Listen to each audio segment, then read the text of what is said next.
días. Les damos la bienvenida a la Flaxo México. Muchísimas gracias por acompañarnos el día de hoy a esta larga jornada que tendremos de trabajo sobre el tema de desapariciones en México, pero también nos interesa pensarlo en América Latina. A nombre del doctor Francisco Valdés Ugalde, director de la Facultad Latinoamericana de Ciencias Sociales, sede académica México, que no nos puede acompañar el día de hoy, les doy la más cordial bienvenida. Y para esta inauguración también le doy la palabra al doctor Pedro Salazar, quien es el director del Instituto de Investigaciones Jurídicas de la UNAM y una institución académica de la que también el observatorio hace parte. Muchas gracias. Pues muchas gracias a Sandra Serrano, muchas gracias por supuesto a Francisco Valdés Ugalde por la anfitrionía el día de hoy para estar en esta inauguración de un proyecto que, como bien dice la doctora Serrano, también el Instituto de Investigaciones forma parte. Agradezco por supuesto a Ley Payne y por supuesto a Bárbara Frey por el hecho de estar el día de hoy con nosotros, y de manera muy particular a mi colega Karina Anzolavere, quien además tiene a su cargo la responsabilidad de coordinar los trabajos de una iniciativa tan relevante y al mismo tiempo pues tan compleja en todas sus aristas.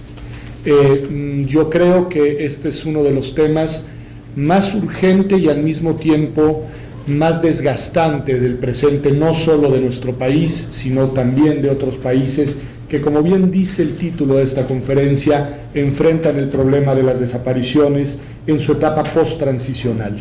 Y creo que este solo dato es un dato que merece llamar nuestra atención de manera muy reflexiva y muy profunda, porque desde el punto de vista teórico se supone que habría una incompatibilidad práctica entre la apuesta democrática y las violencias en plural, y sin embargo la realidad nos ha demostrado que esta pretensión teórica no ha sido así.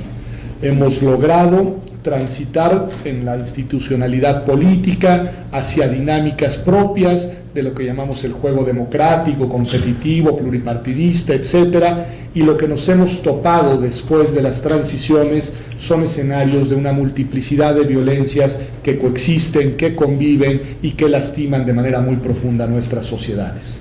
Creo que ese solo hecho nos obliga a replantear incluso la reflexión teórica a propósito de los modelos de organización política y de los paradigmas de organización social que habíamos esperado nosotros, digamos, a lo largo del siglo XX.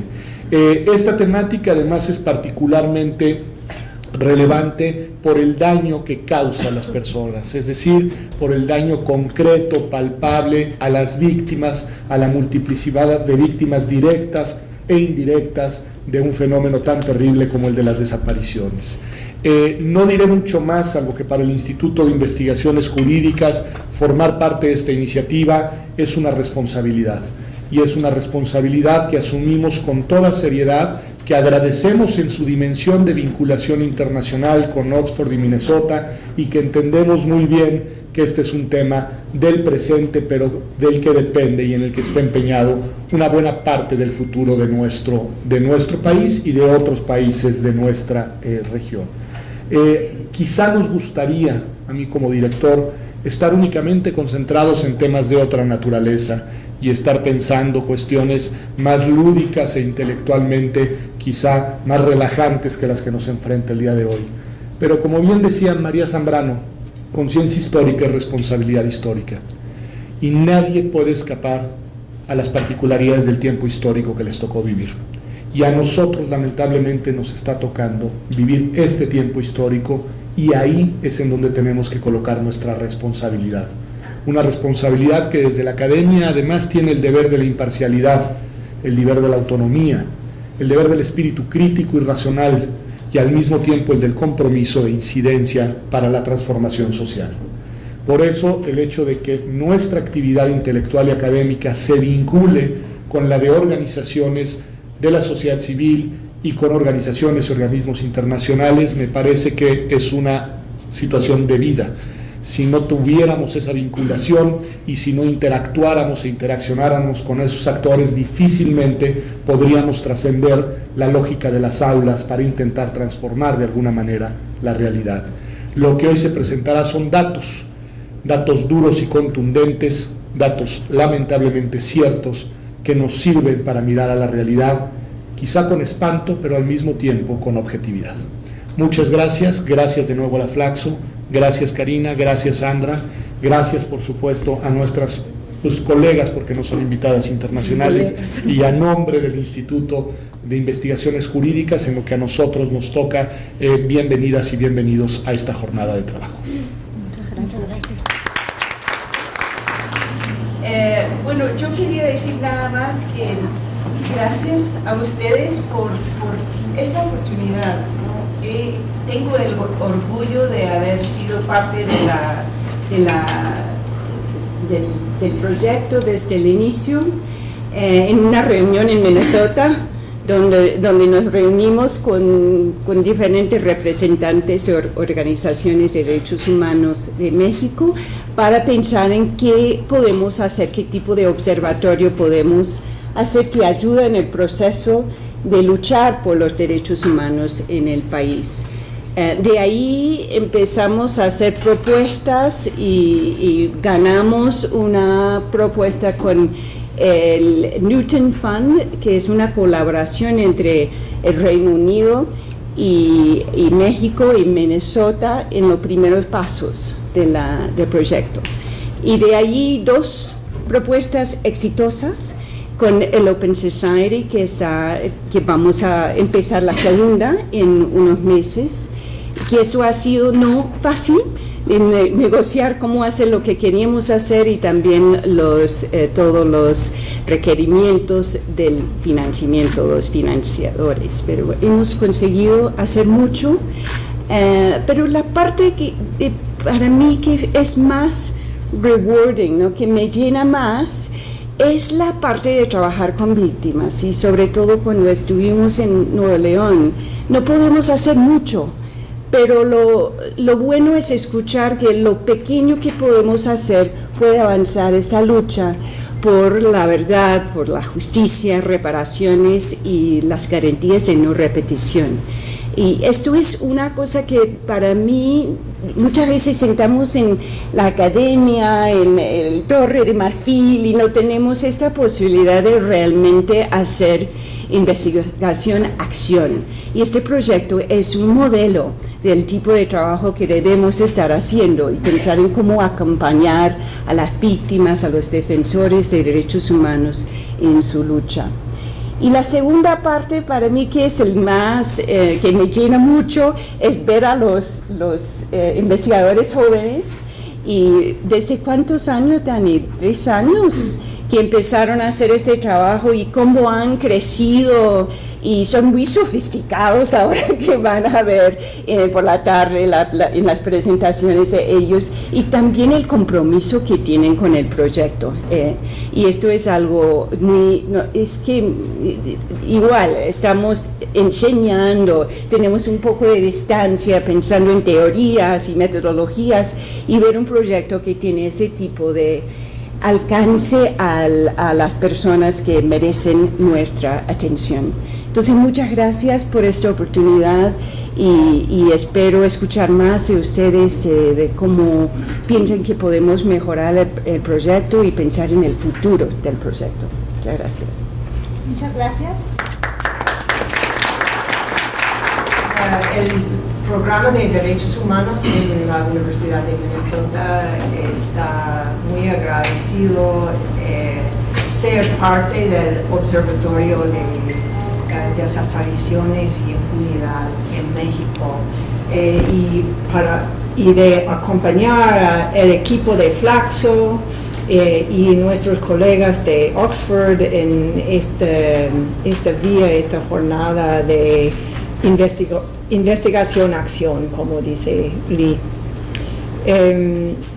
Este es un tema serio y desafortunadamente todavía urgente. Y los casos que vamos a discutir hoy día nos permiten considerar los patrones de desaparición como se ven en una democracia, o en una democracia en un sistema post-transicional. El crimen de desaparición forzada salió, por supuesto, de la experiencia del Cono Sur en Latinoamérica. Tenemos estas imágenes del golpe en la puerta, los soldados en ropa de personas civiles, escondidos, víctimas escondidas en centros escondidos, y la niega del lugar de la persona. Y la violación, entonces, que nombramos desaparición, salió de este discurso internacional y por fin en la ley internacional, y fue afectado, fue imaginado, fue pensado en este tipo de desapariciones. Y estos fueron muy comunes en Latinoamérica en las 60s y 70s. Pero esta narrativa que pone enfrente el papel de los actores del Estado ha resultado de permitir la negación de la responsabilidad del Estado en el caso de México. Y ha dejado la comunidad de derechos humanos con menos preparación para enfrentar casos de personas cuyos derechos son violados por personas privadas e incluso crimen organizado.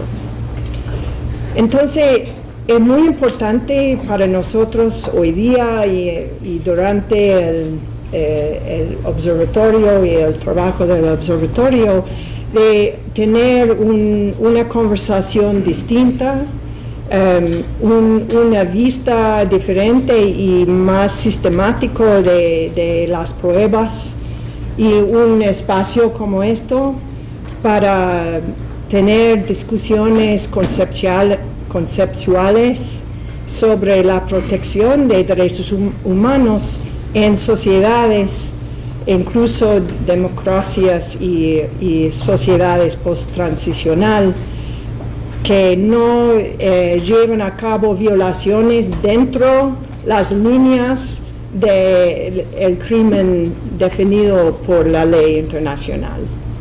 Entonces yo tengo muchas ganas de aprender más de mis compañeros y del equipo excelente en Flaxo, y doy los saludos de todos los estudiantes y profesores en Minnesota que tengan mucho interés en este tema, y voy a llevar los hallazgos y conclusiones conmigo en volver a Minnesota. Gracias. Muchísimas gracias. Pues sin más, les agradecemos mucho a cada una de las instituciones, al Instituto de Investigaciones Jurídicas, a la Universidad de Oxford, a la Universidad de Minnesota, y damos comienzo a nuestra jornada del día de hoy. Muchas gracias.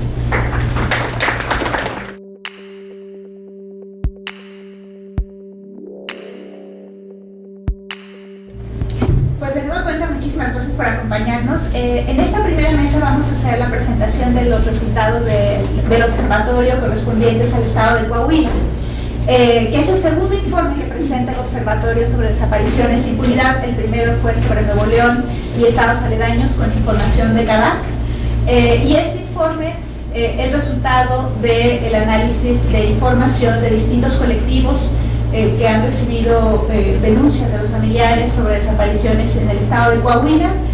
Fundé, Fray Juan de Larios, Familias Unidas, Vida y Esperanza. Perdón, se me fue el nombre. Y esto nos ha permitido analizar un gran número de casos, resultado de los cuales es este informe preliminar que nos habla sobre una situación apremiante en el estado de Coahuila. Para eso le daré la palabra en primer lugar a la doctora Karina Solavedere, profesora investigadora del Instituto de Investigaciones Jurídicas de la UNAM y profesora de la Flaxo México. Bueno, buenos días a todas y a todos. Muchas gracias por venir.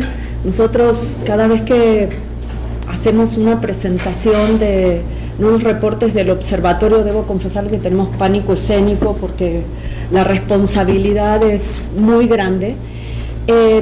Y esto que vamos a presentarles es el resultado de un año de trabajo de nuestro equipo de investigación, que como planteó Lee, está conformado por investigadores jóvenes que hicieron un trabajo inmejorable de darle sentido, tomar las narrativas y tratar de codificarlas, sistematizarlas para tener información más amplia.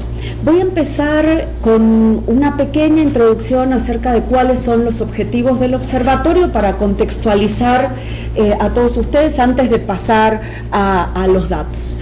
Nosotros comenzamos a pensar este observatorio en 2015, cuando trabajamos derechos humanos y nos dimos cuenta que algo teníamos que hacer desde la academia, aportar nuestro conocimiento para lograr entender lo que estaba pasando en México, las violaciones de derechos humanos que estaban pasando, porque efectivamente el entorno en México no era el entorno que estábamos acostumbrados a pensar cuando pensábamos en violaciones de derechos humanos graves como la desaparición. Y así surgió. Pero cuando empezamos a profundizar nos dimos cuenta que hicimos, bueno, fuimos a ver la información que había, como todos hacemos cuando queremos empezar a entender algo, y nos dimos cuenta que si bien era un fenómeno que estaba extendido en el país, no tenía la misma intensidad en todos los lugares, no tenía las mismas características en todos los lugares, y creo que este es el sello distintivo, tratar de entender las desapariciones en subcontextos locales. Por eso nuestro énfasis en las entidades federativas. Porque asumimos que los diferentes contextos un poco determinan la manera en que las violaciones de derechos humanos tienen lugar, y esto es lo que estamos haciendo. Nuestro primer reporte fue sobre Nuevo León, nuestro segundo es sobre Coahuila, y decidimos trabajar con información sistematizada por organizaciones de la sociedad civil que recogen los testimonios de las víctimas.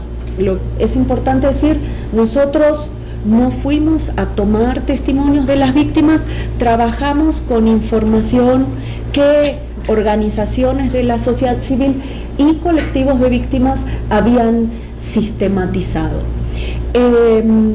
Esto nos da también un tipo de información específica, que es una información, si se quiere, de primera mano, más cercana a la perspectiva de las víctimas, que de algún modo contrasta con las versiones oficiales acerca de la desaparición, y nos parece que esto también tiene un valor adicional para entender las desapariciones.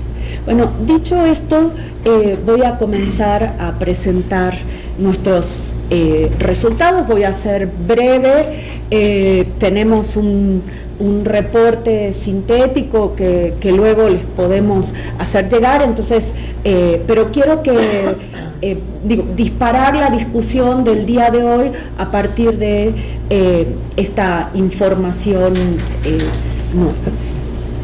Bueno, ¿qué características tienen la información que nosotros analizamos sobre Coahuila? Tenemos una base de datos de 729 casos. Es la base de datos más extensa sobre la entidad federativa, construida a partir de documentación de organizaciones de la sociedad civil y colectivos de familias. Nuestras fuentes son la base de datos del Centro Diocesano Fray Juan de Larios, y de otra información que nos proporcionó el Colegio de México a partir de un trabajo que ellos hicieron con diferentes colectivos de familiares en Coahuila. Los colectivos son Familias Unidas, Vidas y Alas de Esperanza. Y también de Ciudadanos en Apoyo a los Derechos Humanos de Nuevo León, en la medida en que ellos documentaron casos de desapariciones en Coahuila y de ideas litigio estratégico. Entonces, como pueden ver, las fuentes son diversas y estamos muy satisfechos con la cantidad de casos que logramos tener en la base de datos. Bueno, ¿cuáles son los principales hallazgos de este reporte sistemático con un número grande? Bueno, primero, las desapariciones son una práctica generalizada en Coahuila, y ahora lo voy a precisar un poco más qué queremos decir con esto. El segundo hallazgo es que quienes tienen más probabilidad de desaparecer son las personas jóvenes y las personas que transitan, que están en tránsito, que se mueven en la vía pública, y esto es un hallazgo relevante. También dentro de los hallazgos que nosotros tenemos, los hallazgos que tenemos nos permiten desmontar algunos mitos sobre la desaparición en México. El primer lugar es que tenemos evidencia de intervención de agentes estatales en un porcentaje importante, casi un tercio de los casos no tenemos dudas acerca, han sido identificados perfectamente la participación de agentes estatales.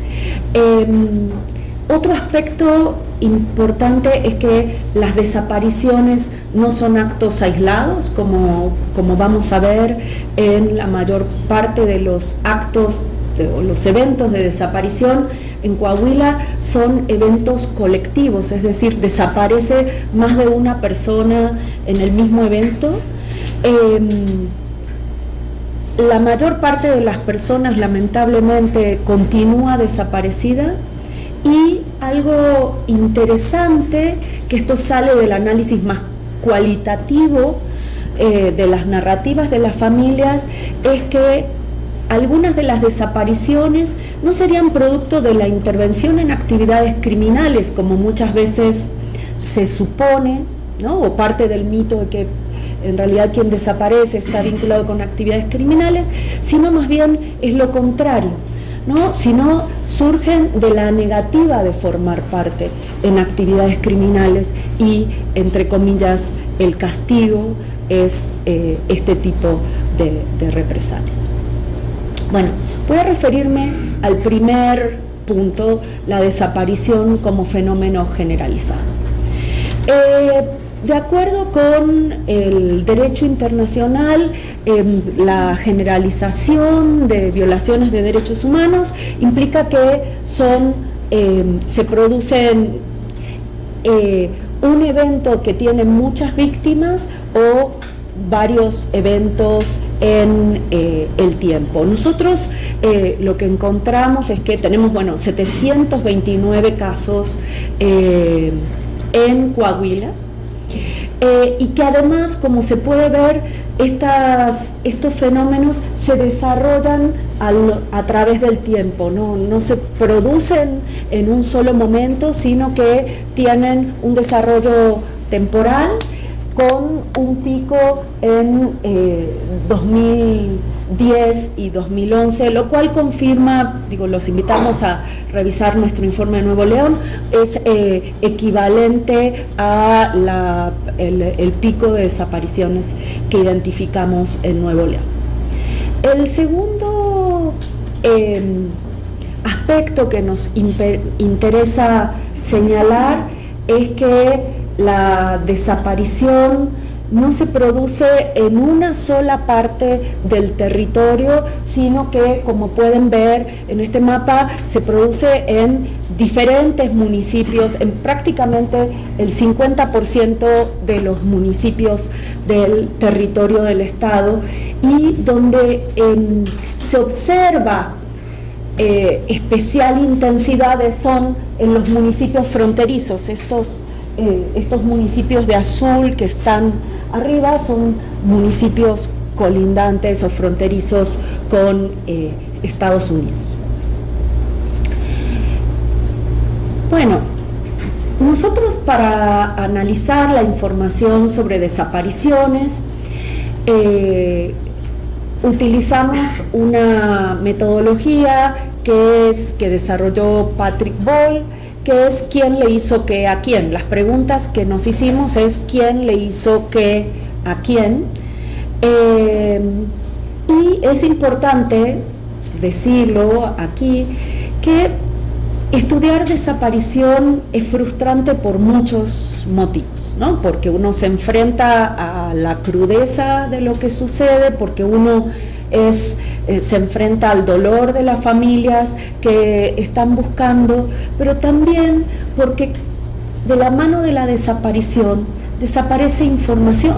Entonces, los que estamos tratando de recolectar información sobre personas desaparecidas, lo que tenemos son grandes huecos, porque el propio acto de la desaparición supone que junto con la persona desaparecen un montón de información. Entonces,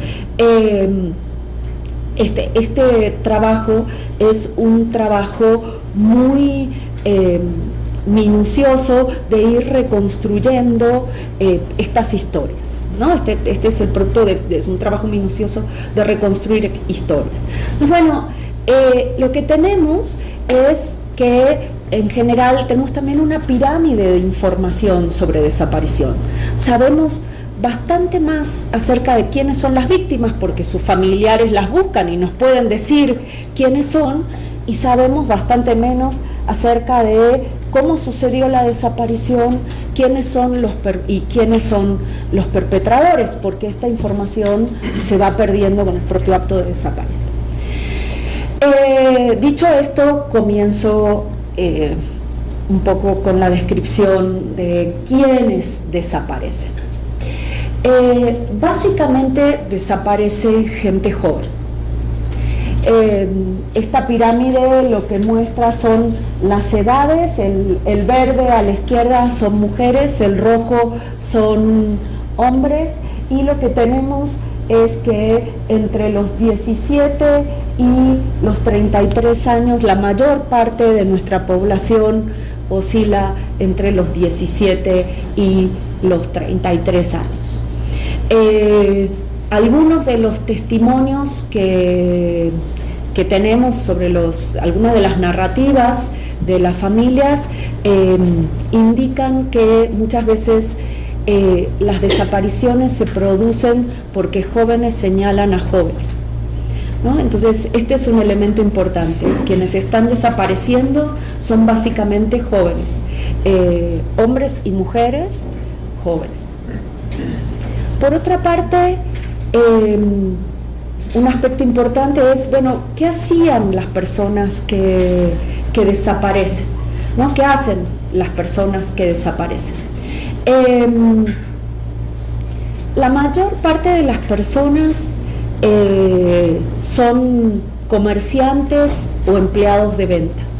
Muchos de ellos viajan para cumplir sus funciones.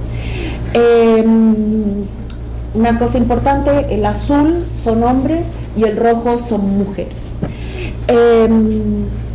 Luego tenemos muchos conductores de transporte o choferes, taxistas, conductores de camiones. Esto es gente que transita por las carreteras.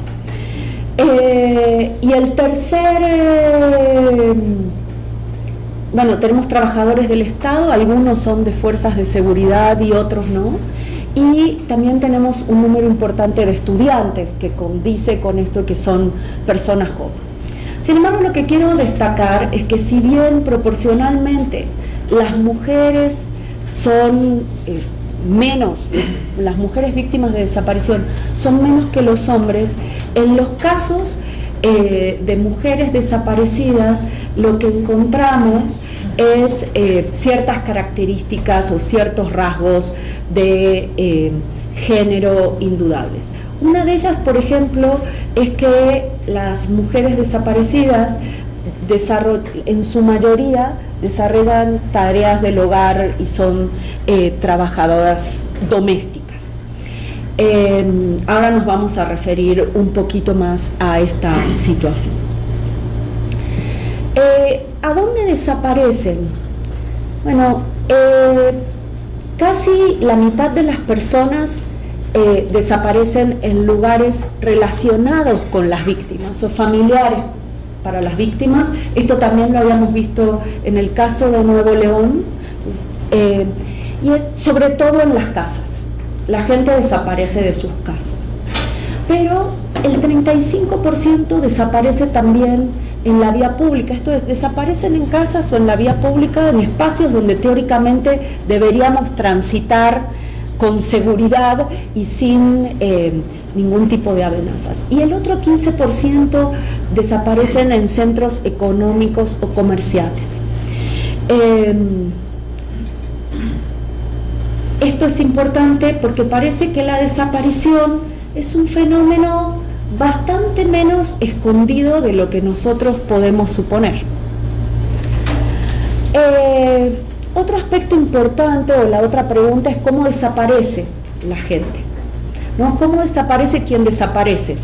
Como les dijimos, tenemos más información sobre quiénes eran las víctimas, porque sus familiares que los buscan tienen más información sobre ellos, y tenemos menos sobre cómo desaparecen y quién los desaparece.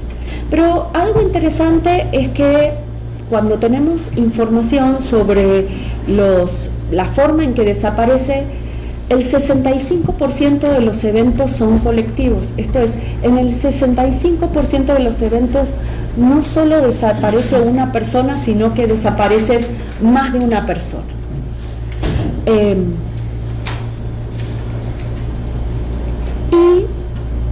Otro aspecto muy importante es que el 79% de las personas, según la información a la que accedimos nosotros, continúa desaparecida. Es decir, un muy pequeño número aparece con vida o sin vida, pero la mayor parte de ellos continúa desaparecida. Hay algunos casos de personas que aparecieron con vida, y sin embargo lo que queremos destacar es que ellas no han sido omisas o resistentes a contar esta historia por el nivel de trauma que ha significado. ¿Quién realiza la desaparición? Los perpetradores. Como les decía, este es probablemente el aspecto de la desaparición donde menos sabemos, porque las familias saben hasta un punto. En algunos momentos, en algunos casos hay testigos que pudieron ver, y en otros casos simplemente no tienen información. Pero según la información que tenemos, en el 26% de los casos las familias identifican con claridad que los perpetradores o quienes realizan la detención son agentes estatales. En el otro 74% no tenemos evidencia suficiente para señalar que sean agentes estatales. Sin embargo, por los relatos, hay algunos casos en que se señala que quienes entraron a las viviendas o quienes desaparecieron eran personas vestidas de negro, encapuchadas, con armas largas, lo cual coincide con las descripciones sobre los grupos como los GATES o los GROMS, que eran grupos organizados por el Estado para intervenir en casos, para reducir la violencia del crimen organizado durante determinados momentos. Cuando se identifican los perpetradores, ¿quiénes son? Bueno, en la mayor proporción, el 37%, se identifican policías municipales. El 17% son policías o agentes estatales, de cuerpos estatales.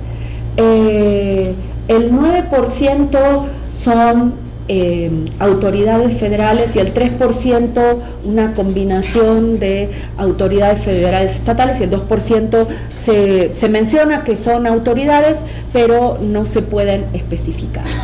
También tenemos alguna evidencia acerca que hay casos en que las policías municipales coadyuvaron con grupos de crimen organizado. Tenemos en los relatos, se puede identificar la actuación conjunta de policías municipales con grupos de crimen organizado.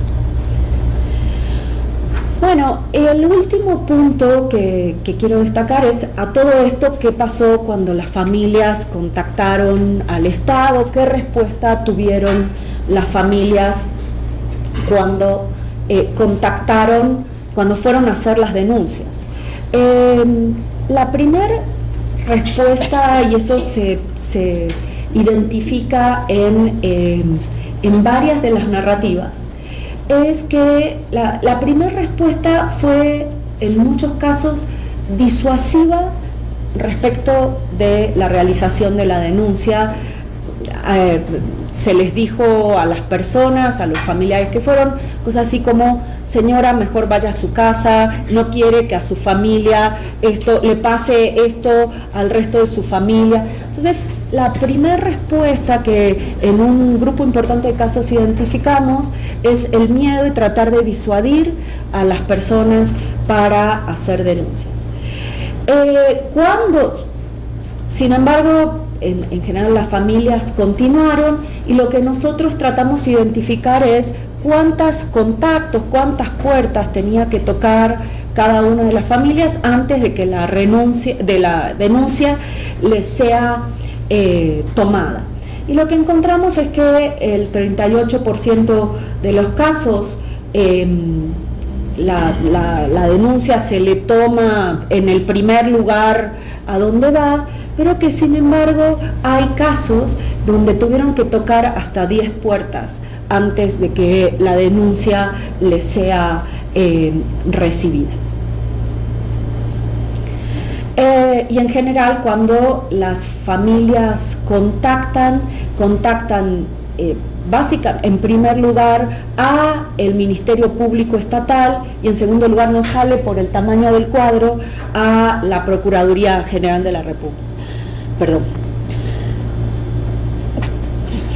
Y otro aspecto importante que identificamos es que las denuncias, si ustedes se acuerdan el gráfico sobre los picos de desaparición y los picos de denuncia, no necesariamente coinciden los picos de desaparición con los picos de denuncia, lo cual es un fenómeno que hay que identificar, porque quizás gente que no se animó a denunciar en un primer momento denuncia después que pase un tiempo, pero este es un elemento que hay que explorar un poco más.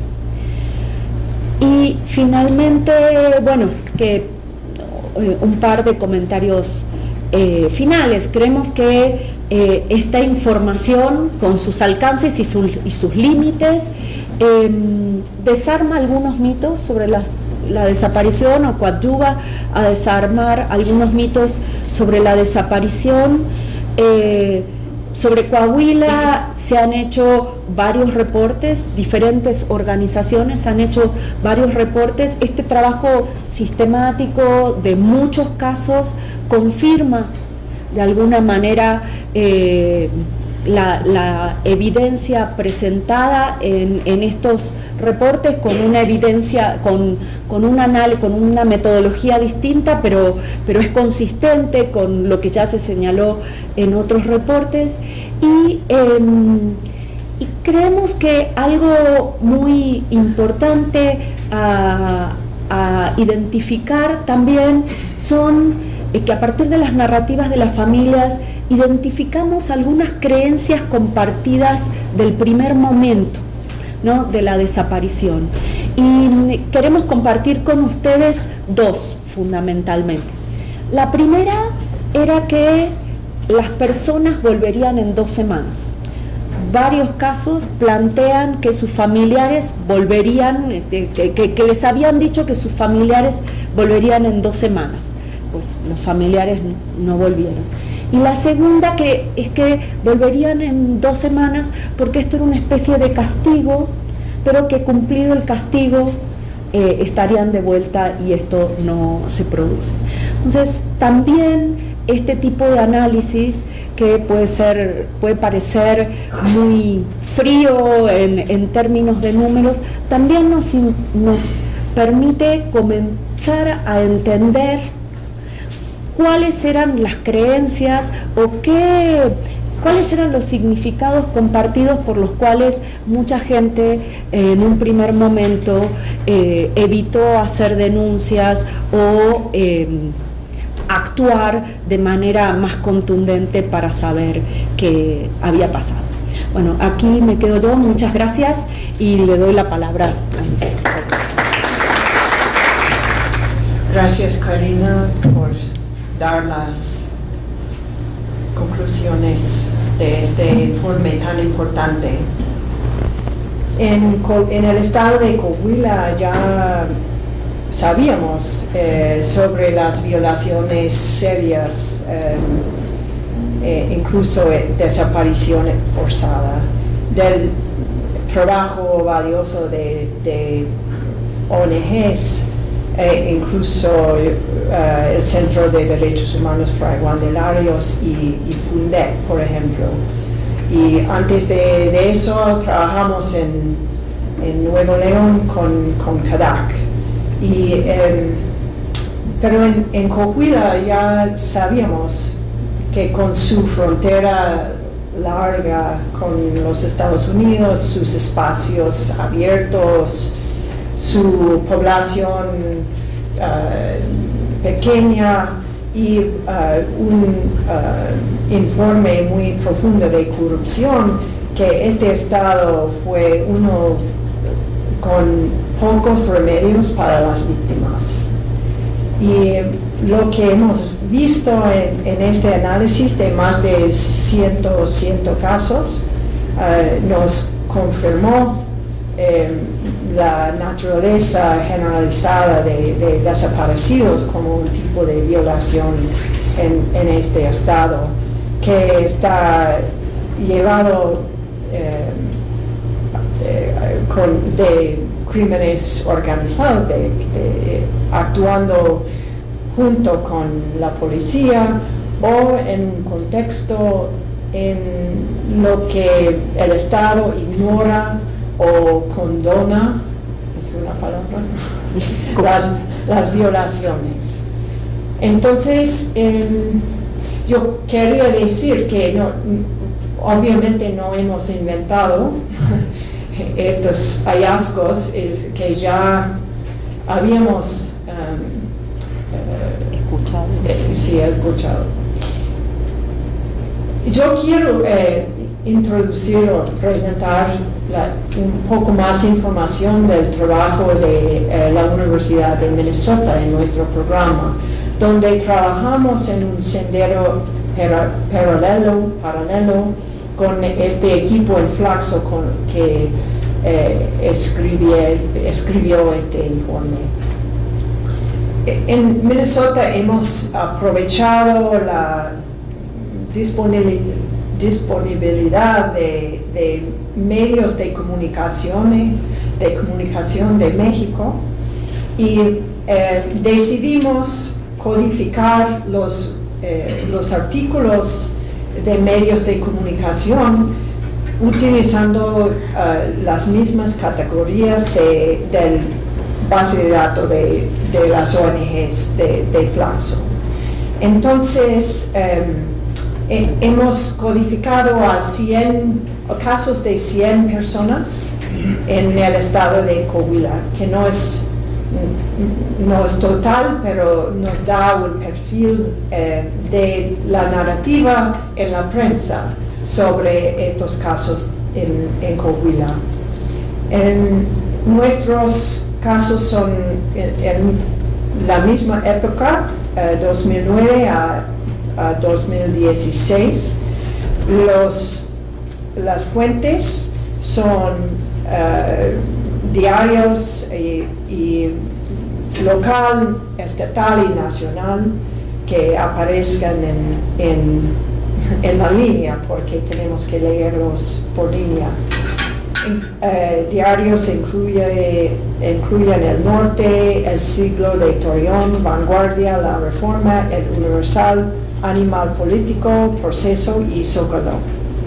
Hay unos más de vez en cuando, pero el proceso es encontrar a través de una búsqueda nombres de personas desaparecidas y entonces buscar más artículos sobre esta persona en varias fuentes.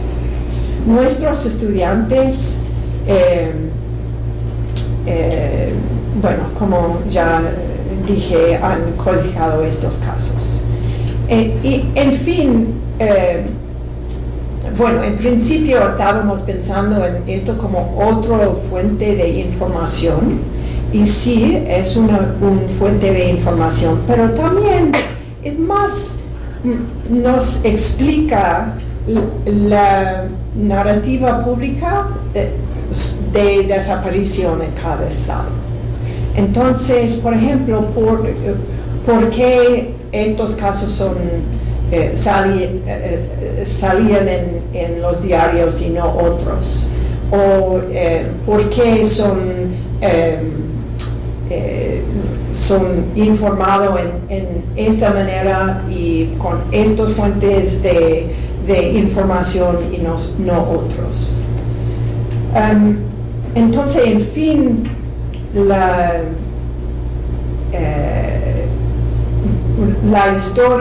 cada historia dependía mucho en la naturaleza en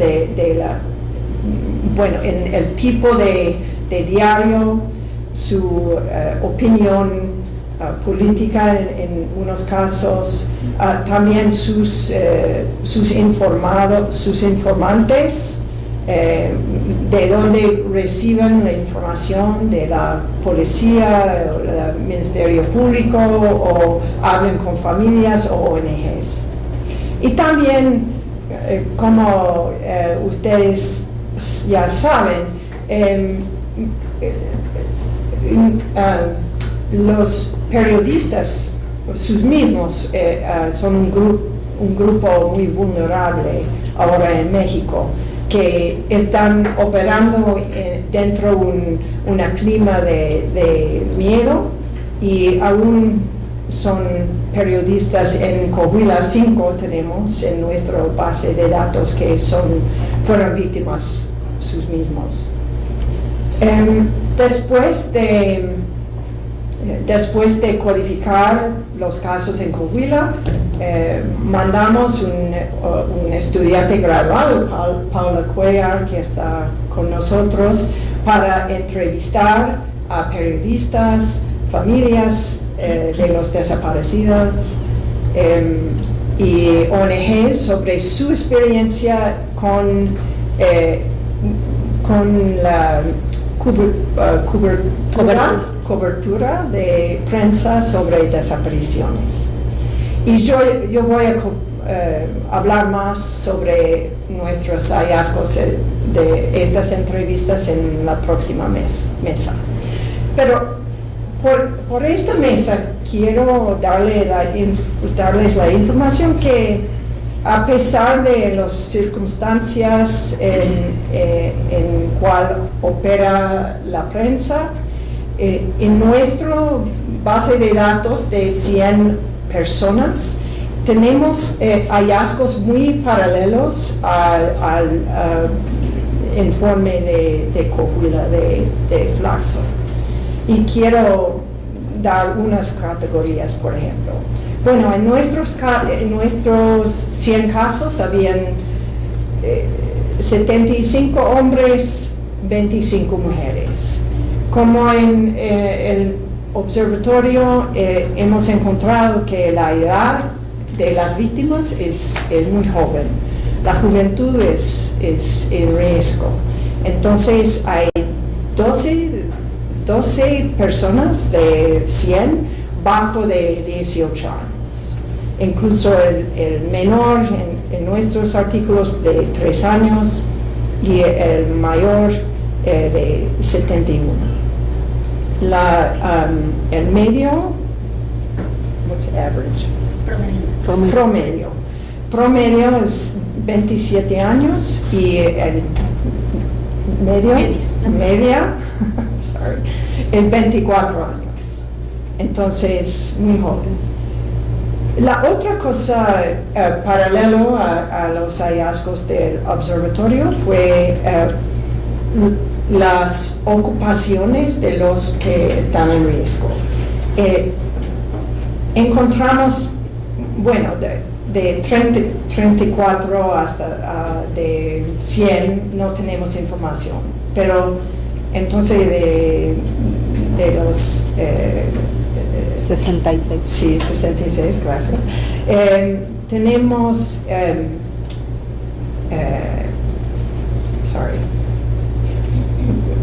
tenemos I don't have the number, pero 44% personas en tránsito, digo, personas, incluso vendedores de pintura, vendedores de joyas, vendedores de muebles. Estos son casos bien conocidos en Coahuila, pero están en vía vendiendo sus cosas y se desaparecieron. También estudiantes jóvenes, 13% de los que sabemos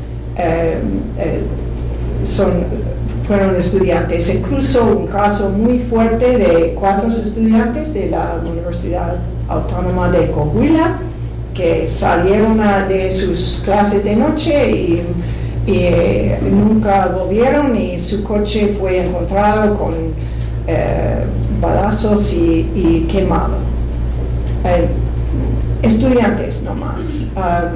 También los periodistas, 7% de los casos, oficiales públicos 6%, incluso 2 alcaldes, un secretario ejecutivo del Instituto Electoral y una escolta de teniente coronel.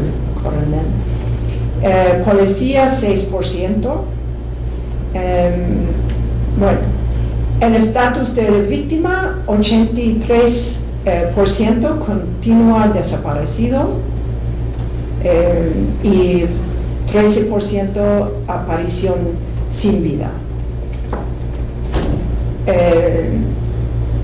El local la ubicación de la desaparición también es paralelo, que queda en muchos lugares en el estado. La mayoría, no la mayoría, pero el número más grande en Piedras Negras, 33 de nuestros 100, que es mucho, pero hay 2 casos colectivos en este. Y tengo algo de un papá de un desaparecido en Piedras Negras que dice eso, que hace un año, este es en 2016, hace un año que el cura José Luis Hernández Bermea, vicario parroquial del Santuario de Guadalupe en Piedras Negras, tuvo la idea de organizar unas misas para orar por las personas desaparecidas y sus familias. Todos los segundos jueves de cada mes, el sacerdote lee los nombres de los ausentes ante unas 40 familias de la comunidad reunidas en la capilla de San Judas Tadeo, ubicada en el barrio del mismo nombre y donde la delincuencia tuvo su bastión. Entonces a mí me toca que el nivel de desaparición es tanto que tienen cada un ceremonia. Otras ciudades que salen son Nava, Monclova, parece un lugar muy fuerte, incluso los vendedores de muebles y los estudiantes.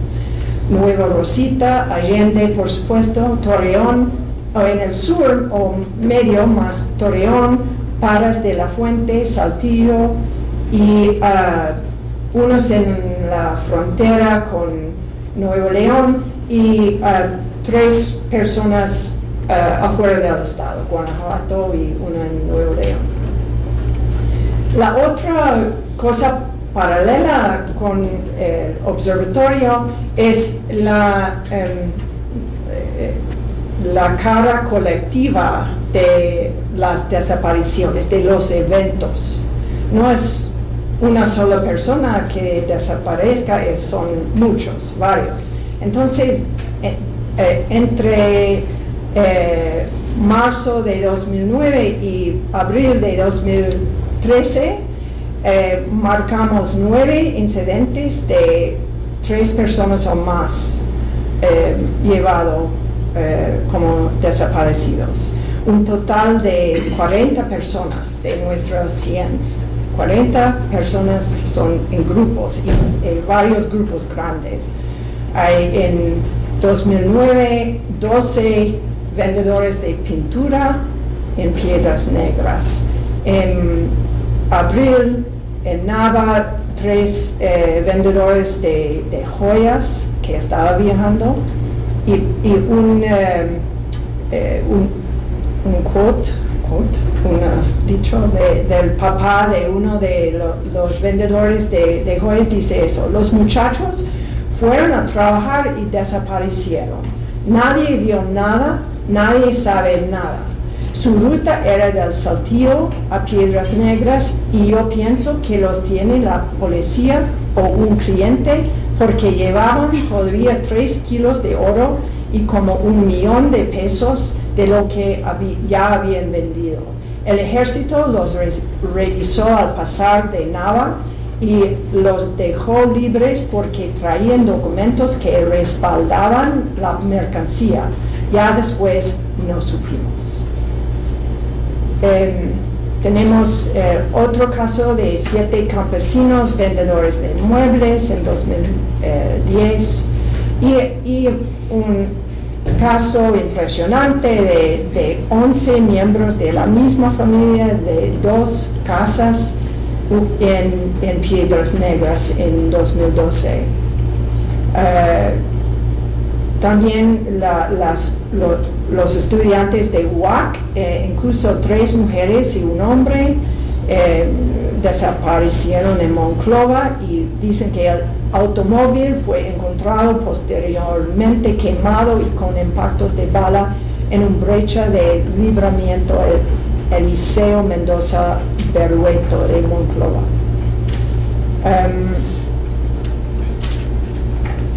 Y un caso más en Colonia Colinas de Santiago, una madre de 34, 35 años y sus 2 niños, un hombre de 18 años y una chica de 12 años.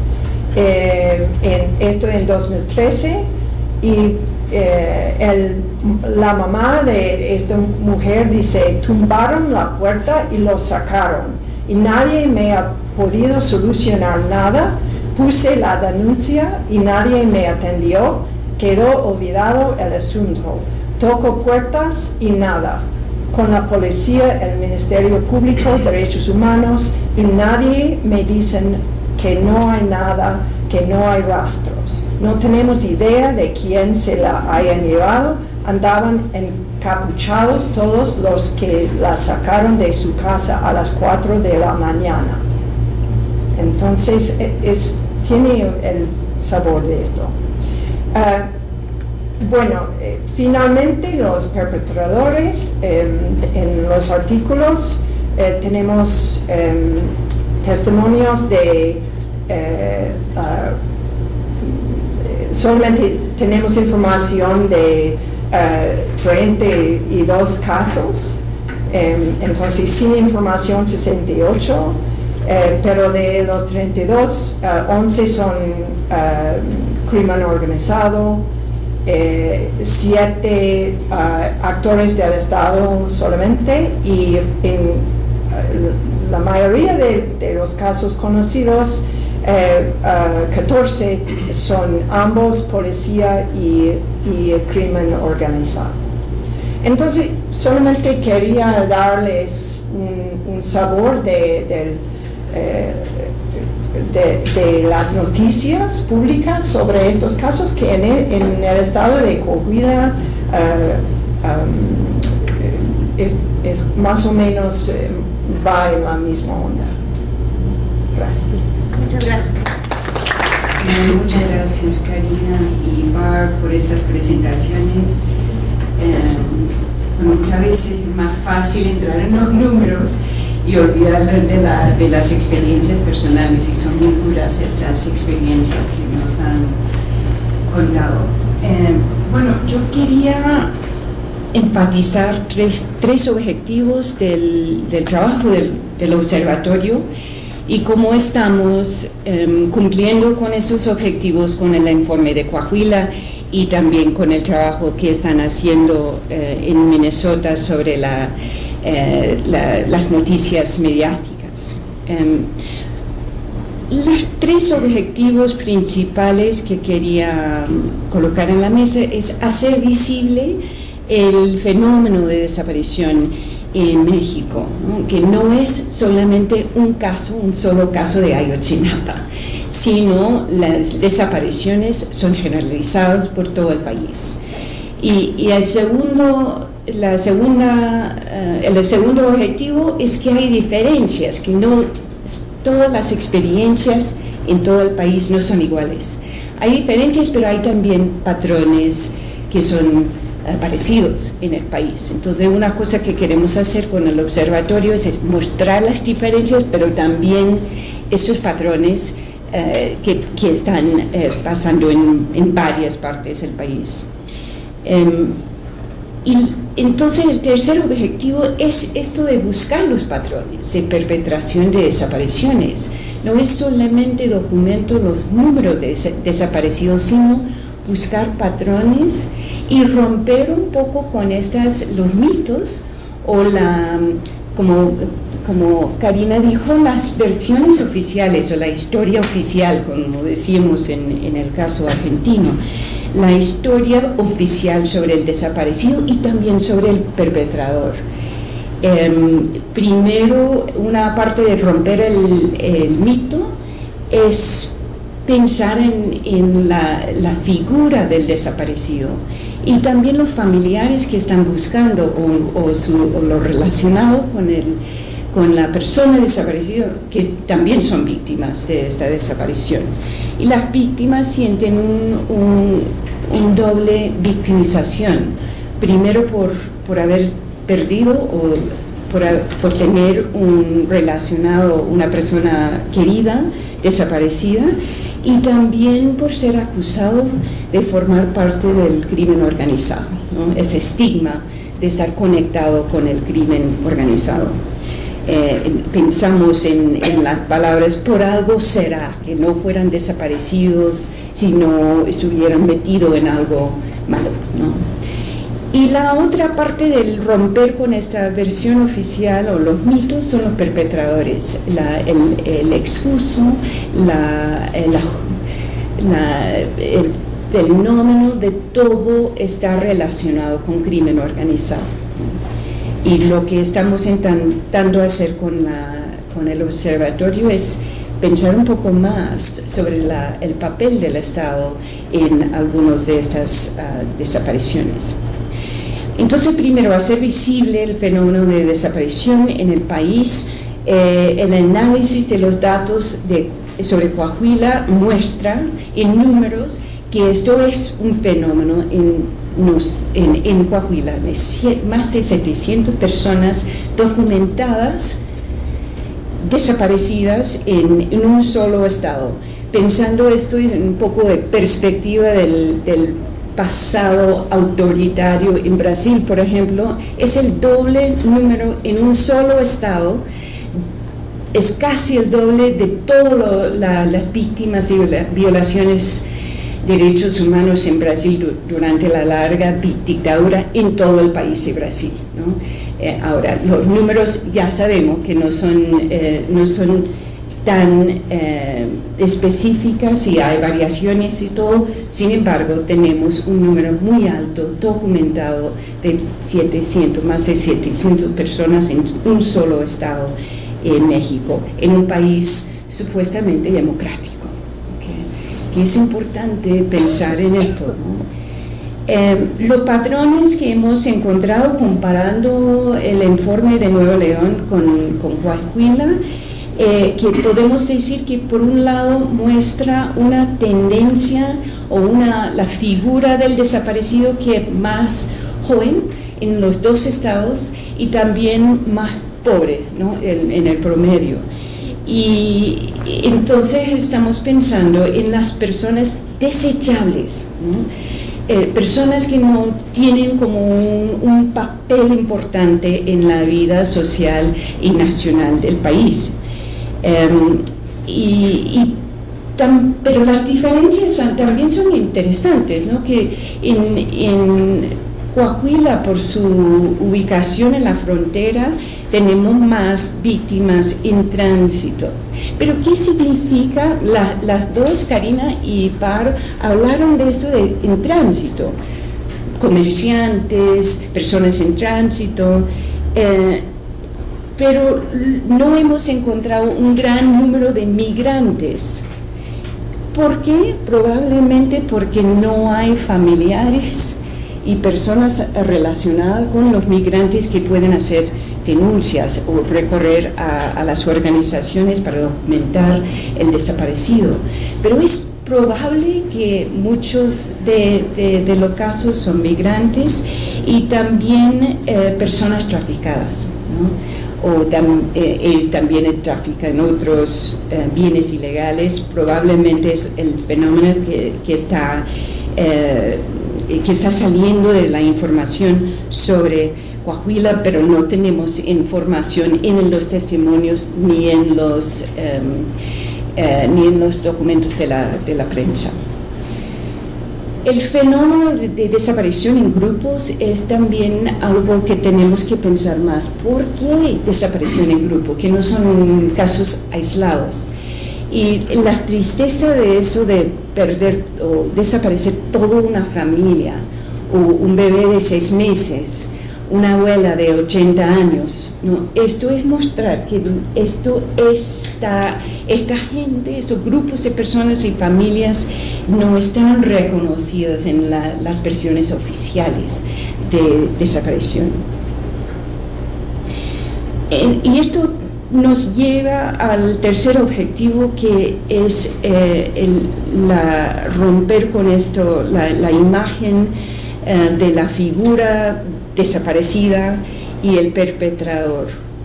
En el lado de víctimas, hay evidencia que algunos de los desaparecidos no son criminales, como el mito propone, sino personas que querían evitar ser criminales, ¿no? Por no querer participar en actos criminales fueron desaparecidos. Es el opuesto de lo que está diciendo la versión oficial. Y este fenómeno, el que una persona puede estar desaparecido por no querer ser criminal, no ha sido investigado en profundidad, es invisible, ¿no? Hay que hacer esto más visible. En perpetradores, como Karina y también Par presentaron, hay información que muestra que no es solamente crimen organizado trabajando sin cooperación de algunos agentes del Estado, desapareciendo personas. Y la evidencia, por un lado, viene de los testimonios de que los testigos que pueden decir esta persona, este agente participó en la desaparición, y también en la apariencia de la figura perpetradora de la desaparición, y combinando esa información con otras descripciones de algunos agentes de seguridad pública, podemos decir que también participaron en estos casos de desaparición. Tal vez, como esto es un poco más difícil de probar, una parte del informe de Coahuila y también en el trabajo, el análisis de las noticias mediáticas, es la falta de respeto de los agentes cuando las personas recorren a las instituciones estatales en la búsqueda de personas, en la búsqueda de sus queridos. El proceso de amenaza, del maltrato, disuasión, y también a esto la curiosa respuesta que van a volver en 15 días o en 2 semanas. ¿Por qué están diciendo eso si no están involucrados? Y como ya sabemos, no vuelven en 15 días y en 2 semanas. Y hay muy pocos que han vuelto de esa desaparición. Siguen desaparecidos en su mayoría. Entonces yo creo que estamos con el informe de Coahuila, con el informe de Nuevo León, también con el trabajo sobre el trabajo mediático, estamos haciendo algo para avanzar estos objetivos del observatorio. Lo que queda de investigar en el caso de Coahuila es la respuesta del Estado. No tenemos mucha información sobre la búsqueda de personas, no tenemos mucha información sobre la investigación judicial y también en el posible investigación en el trabajo de los agentes del Estado en las instituciones para hacer que los mecanismos que existen, el Ministerio Público, la búsqueda de personas que funcionan. Y tampoco tenemos mucha información todavía, pero estamos por hacer este trabajo de los procesos jurídicos, los expedientes en el caso de Coahuila. Esto para pensar en cómo podemos pensar en combatir la impunidad y que las buenas instituciones del Estado Democrático de México funcionan como deben funcionar. Quería terminar con un solo comentario, que es que el fenómeno de desaparición, en este fenómeno el Estado mexicano puede jugar un papel positivo.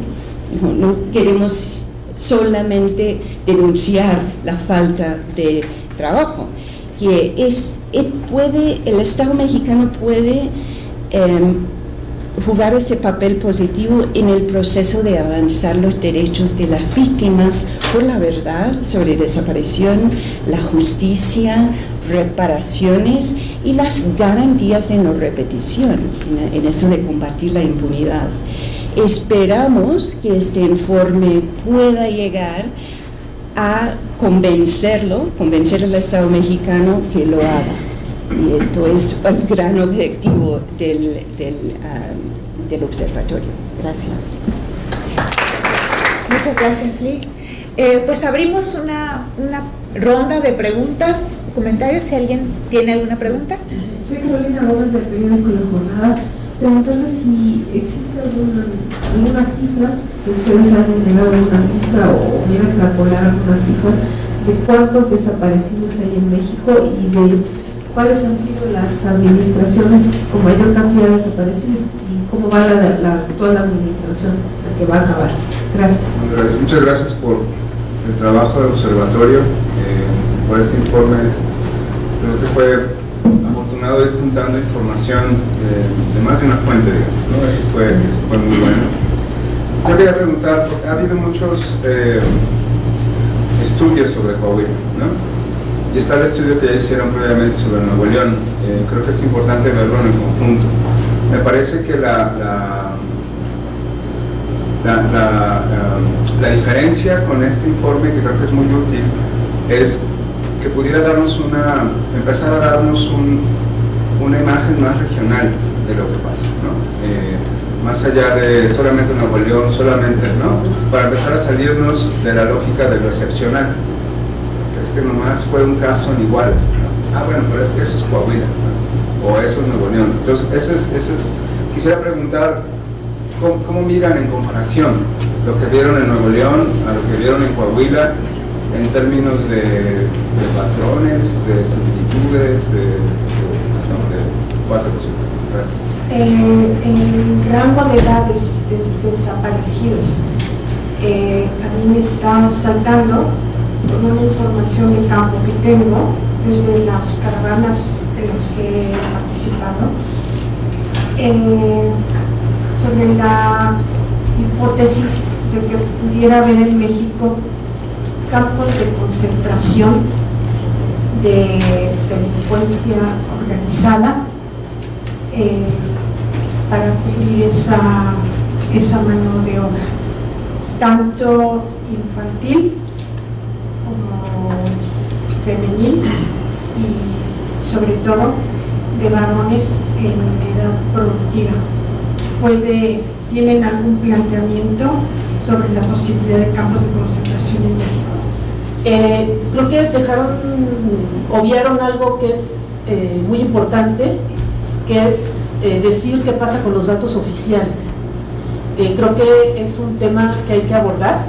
Es evidente que lo están haciendo justo porque no hay datos oficiales, pero hay que decir qué está pasando con eso, porque en Veracruz estamos viviendo una situación francamente similar, y si ahorita alguien tuitea los datos que acaban de dar, a ver si no viene un fiscal a pedirles que vayan a informar sobre sus denuncias, que es lo que nos acaba de ocurrir en Veracruz el 22 de febrero, que dimos algunas cifras y llegó la Fiscalía a amenazarnos para tener que declarar, o si no, si iba a ser el uso de la fuerza. Creo que el tema de cómo el Estado es el que debería de estar proporcionando esta información. Hay leyes, hay cosas que se supone que deberían de estar pasando y que no están pasando, que creo que hay que poner sobre la mesa, que aunque sabemos que no está haciendo nada, están ocurriendo estas prácticas. Así como analizamos el fenómeno de la desaparición, tenemos que también, creo que, plantear al Estado como este agente que está impidiendo que podamos tener acceso a esta información. Gracias. No me quedó muy claro el tema de lo generalizado. Quizá, no sé, habría que ver, pusiste el mapa, que me parece muy bueno, yo creo, pero ver si quizá también los patrones, ¿no?, se identifican con distintas zonas, ¿no?, en fin, como para tener una imagen mucho más concreta de lo generalizado.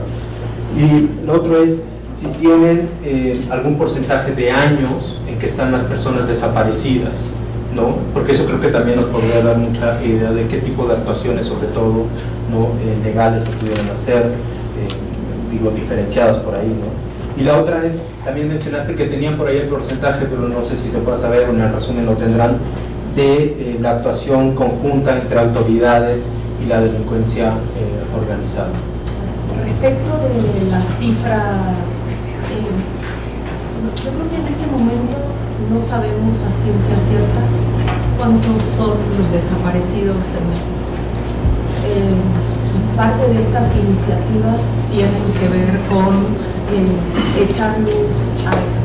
Sabemos que y todos utilizamos la cifra de los 33.000 que están en el registro de personas extraviadas y desaparecidas, en el registro oficial de personas extraviadas y desaparecidas, pero todavía no hemos hecho cálculos de cifra negra. Sabemos ahí puede haber subregistro, sabemos por un estudio que hizo Fray Juan de Larios, un estudio exhaustivo acerca de cómo se registra la información en en el registro oficial que, digamos, no tenemos demasiada certeza acerca de qué entra, qué sale, y por otra parte lo que tenemos, este registro se alimenta con la información sobre averiguaciones previas o carpetas de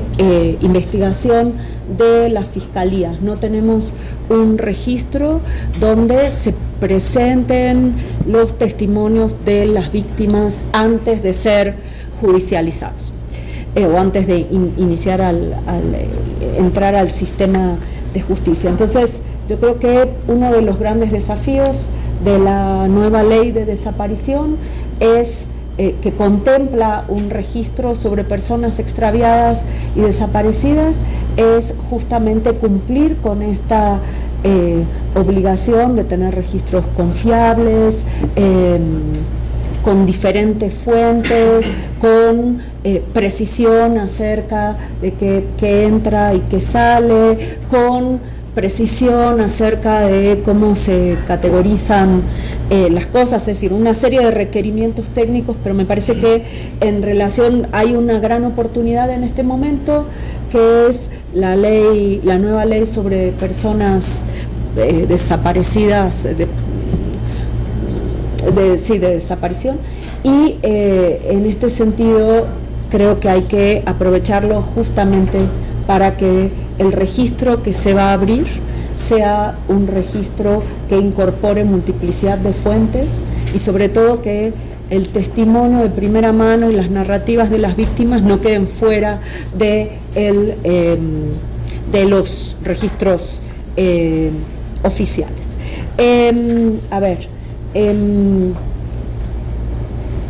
Como tú decías, la colega de Veracruz, sí, efectivamente decidimos no hablar de la deficiencia de la información oficial, porque ya esto se ha dicho muchas veces y pues, esperamos y preferimos concentrarnos efectivamente en esta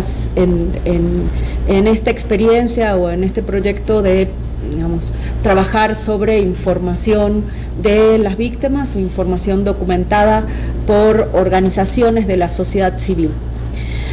Y yo en relación con este tema diría lo siguiente: es verdad que es obligación del Estado tener registros, pero desde la academia y de la sociedad civil no hay que sacar el dedo del renglón. Yo no delegaría nuestra responsabilidad solo porque hay un registro del Estado, creemos que tiene que haberlo, creemos que es realmente importante, pero me parece que tiene que haber otros espacios en que esta preocupación esté, y por eso, digamos, esa fue una de las preocupaciones que tuvimos nosotros cuando empezamos el observatorio, y que también nos muestra que hay mucho por hacer en relación con el tema. No hay mucho que hacer en relación con documentación de casos, hay mucho que hacer en otras regiones del país. Realmente Coahuila y Nuevo León son, por las características de las organizaciones de la sociedad civil que hay ahí, son excepcionales en este trabajo de documentación amplia, y creo que estas experiencias deberían extenderse también a otros lugares. Respecto a la pregunta de Fabián, empiezo por ¿cuántos años están las personas desaparecidas? Bueno, según nuestra información, como planteamos, aproximadamente,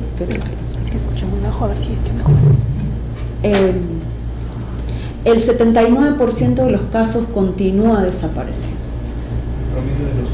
El promedio de los años no lo tenemos ahorita, pero en realidad como continúan desaparecidas, pero que desde el momento en que se hizo la denuncia, no lo tenemos, pero es una buena información para la del tiempo. Sí, esta.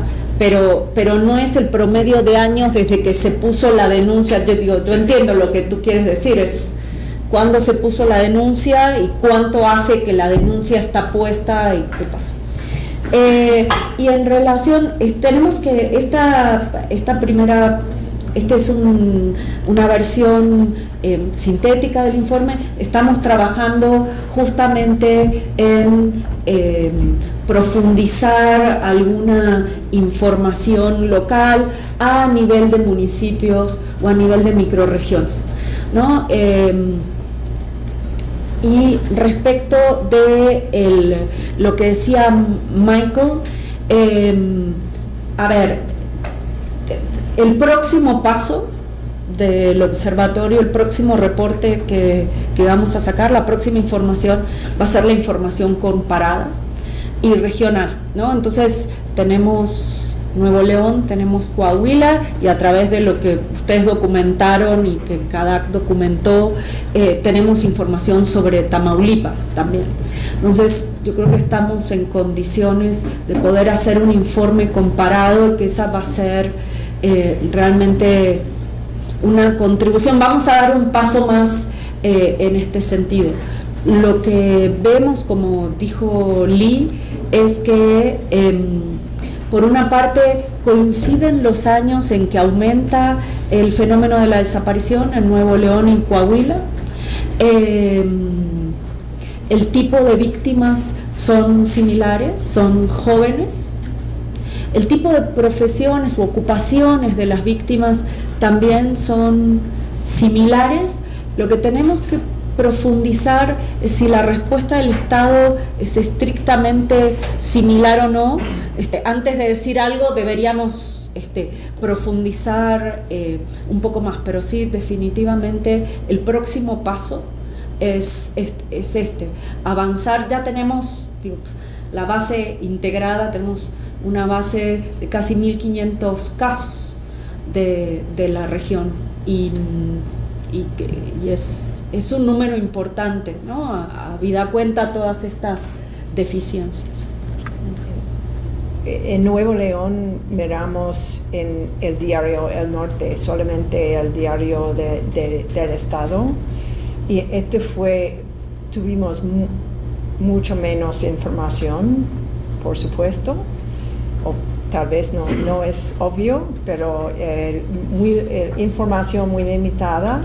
Y también durante esa época habían enfrentaciones hacia el norte mismo de los cárteles. Entonces, bueno, fue mucho más difícil para nosotros sacar datos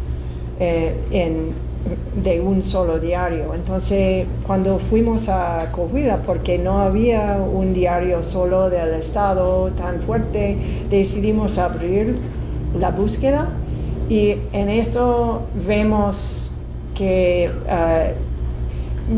los diarios locales o estatales muchas veces se limitan a sus mismos a la información que reciben al Ministerio Público. Pero cuando vienen periodistas de afuera, nacional, ellos se van a hacer entrevistas con las familias y con las ONGs, y también las ONGs tienen una influencia importante en ayudar con dar información en los casos. Entonces, bueno, esto no es una comparación estado por estado, pero muy interesante para nosotros, mucho más información para analizar en Coahuila. Sobre los números oficiales, una cosa que me preocupa mucho, y no solo yo, pero el grupo, el equipo en total, es que exista un registro nacional de personas extraviadas y desaparecidas, pero no distingue entre personas extraviadas y la desaparición forzada, ¿no? Y eso es una obligación del Estado, de investigar esos casos de desaparición forzada. Pero si la versión oficial es que no existe desaparición forzada, no tiene que distinguir, porque todas las desapariciones son por otros, ¿no? y lo que estamos, y Bárbara está trabajando mucho en esto, es pensar en la obligación del Estado en investigar estas desapariciones para no ser aquiescente en la desaparición forzada de esas personas, ¿no? Eso es solo. Entonces los números son altos. Casi llega a 30.000 personas oficialmente reconocidas como personas extraviadas y desaparecidas, pero no sabemos de ese 30.000 cuántos caben en eso de desaparición forzada. Y es muy difícil, y hemos intentado investigar con los nombres que tenemos o con los datos que tenemos, investigar por el año de nacimiento, ubicación de desaparición o otras informaciones, encontrar un match, una persona en el RENPE que también está en la base de datos, que es raro, ¿no? Y muestra que tiene una utilidad un poco extraña en la obligación del Estado en esa área. También quería decir una cosa sobre esa figura de la... Parece que estamos mejorando en la desaparición cuando miras a esta figura de cómo está de baja, el número está bajando en términos de desapariciones. No sé si Michael quiere hablar algo sobre la experiencia en Coahuila.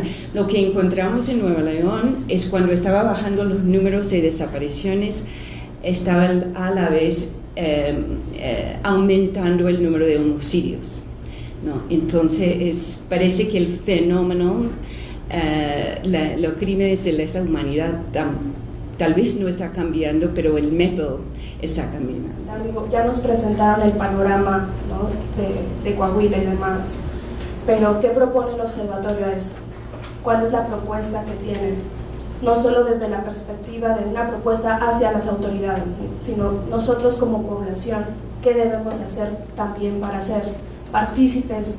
Si bien no en la erradicación completa, que sería como el objetivo que todos desearíamos a esta problemática, pero ¿cuál es la propuesta? Y la otra es que, retomando un poco el comentario que hizo Mayra en algún momento, estoy específicamente en la Dirección de Estadísticas de Gobierno. Manejamos diferentes encuestas, diferentes proyectos estadísticos que creo que podrían abonar demasiado al análisis que ustedes realizan. Una de las encuestas es la ENVIPE, encuesta de victimización. En esta pueden retomar quizá algunos resultados acerca del tema de la no denuncia. ¿Por qué la no denuncia? ¿Por qué la cifra negra? Tenemos más del 93% de cifra negra a nivel nacional. Y creo que si se revisan los casos específicos de Coahuila y de Nuevo León, para posteriormente hacer un análisis comparativo de cuál es el comportamiento, sería sumamente enriquecedor. Otro de los proyectos, hablando un poco del tema de qué es lo que te dicen las cifras de las autoridades, les comento muy brevemente. Está el Censo Nacional de Procuración de Justicia, que habla específicamente sobre la función de procuración, en el que van a poder encontrar las carpetas de investigación iniciadas, determinadas, y las averiguaciones previas, tanto del sistema tradicional como del sistema oral. Eso en cuanto a procuración. En cuanto a impartición de justicia, es del Censo Nacional de Impartición de Justicia Estatal, que ya te habla del proceso, de cómo, de cuál fue el registro de la cantidad de imputados por específicamente ciertos delitos. Si no mal recuerdo, ya se estaba trabajando en una desagregación específica del tema de desaparición. Y finalmente, otros dos proyectos que pueden abonar sustancialmente son la encuesta de la población, encuesta nacional de la población privada de la libertad, que también te permite saber cuál es el perfil de los perpetradores en este caso, y a veces desde la perspectiva de un delito en específico. Y en comparación, paralela a esta encuesta, está el Censo Nacional de Gobierno, Seguridad Pública y Sistema Penitenciario Estatales, que también tiene información sumamente enriquecedora sobre la cantidad de personas que están recluidas por tipo de delito.